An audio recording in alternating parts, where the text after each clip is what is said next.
The black telephone. Those of us old enough to remember when the phone was wired to the wall, usually in the kitchen, can relate to this story. I loved this read. When I was a young boy, my father had one of the first telephones in our neighborhood. I remember the polished, old case fastened to the wall. The shiny receiver hung on the side of the box. I was too little to reach the black telephone, but I used to listen with fascination when my mother talked to it. Then I discovered that somewhere inside the wonderful device lived an amazing person. Her name was Information Please, and there was nothing she did not know.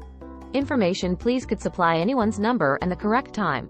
My personal experience with the genie in a bottle came one day while my mother was visiting a neighbor. Amusing myself at the tool bench in the basement, I whacked my finger with a hammer. The pain was terrible, but there seemed no point in crying because there was no one home to give sympathy. I walked around the house sucking my throbbing finger, finally arriving at the stairway. The black telephone.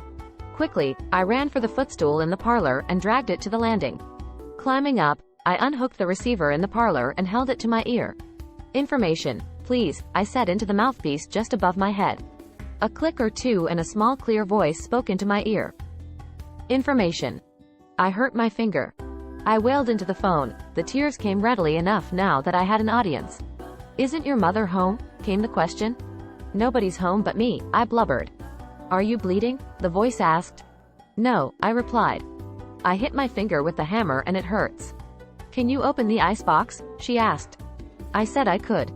Then chip off a little bit of ice and hold it to your finger, said the voice. After that, I called, Information Please, for everything. I asked her for help with my geography, and she told me where Philadelphia was. She helped me with my math. She told me my pet chipmunk that I had caught in the park just the day before would eat fruit and nuts. Then, there was the time Petty, our pet canary, died. I called, Information Please, and told her the sad story. She listened, and then said things grown-ups say to soothe a child. But I was not consoled. I asked her, why is it that birds should sing so beautifully and bring joy to all families, only to end up as a heap of feathers on the bottom of a cage? She must have sensed my deep concern, for she said quietly, Wayne, always remember that there are other worlds to sing in. Somehow I felt better. Another day I was on the telephone. Information please. Information, said in the now familiar voice. How do I spell fix? I asked. All this took place in a small town in the Pacific Northwest. When I was 9 years old, we moved across the country to Boston. I missed my friend very much. Information Please belonged in that old wooden black box telephone back home, and I somehow never thought of trying the shiny new phone that sat on the table in the hall. As I grew into my teens, the memories of those childhood conversations never really left me. Often, in moments of doubt and perplexity, I would recall the serene sense of security I had then. I appreciated now how patient, understanding, and kind she was to have spent her time on a little boy. A few years later, on my way west to college, my plane put down in Seattle. I had about a half hour or so between planes. I spent 15 minutes or so on the phone with my sister, who lived there now. Then, without thinking what I was doing, I dialed my hometown operator and said, Information please.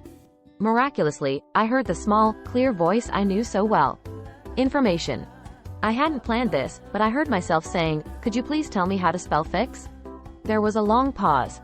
Then came the soft-spoken answer, I guess your finger must have healed by now. I laughed. So it's really you, I said. I wonder if you have any idea how much you meant to me during that time? I wonder, she said, if you know how much your calls meant to me. I never had any children and I used to look forward to your calls. I told her how often I had thought of her over the years, and I asked if I could call her again when I came back to visit my sister. Please do, she said. Just ask for Sally. 3 months later, I was back in Seattle. A different voice answered, Information. I asked for Sally. Are you a friend? She said. Yes, a very old friend, I answered. I'm sorry to have to tell you this, she said. Sally had been working part-time the last few years because she was sick. She died 5 weeks ago. Before I could hang up, she said, wait a minute, did you say your name was Wayne? Yes. I answered. Well, Sally left a message for you. She wrote it down in case you called. Let me read it to you. The note said, tell him there are other worlds to sing in. He'll know what I mean. I thanked her and hung up. I knew what Sally meant. Never underestimate the impression you may make on others. Whose life have you touched today? Please feel free to leave a memory below of someone who touched your life.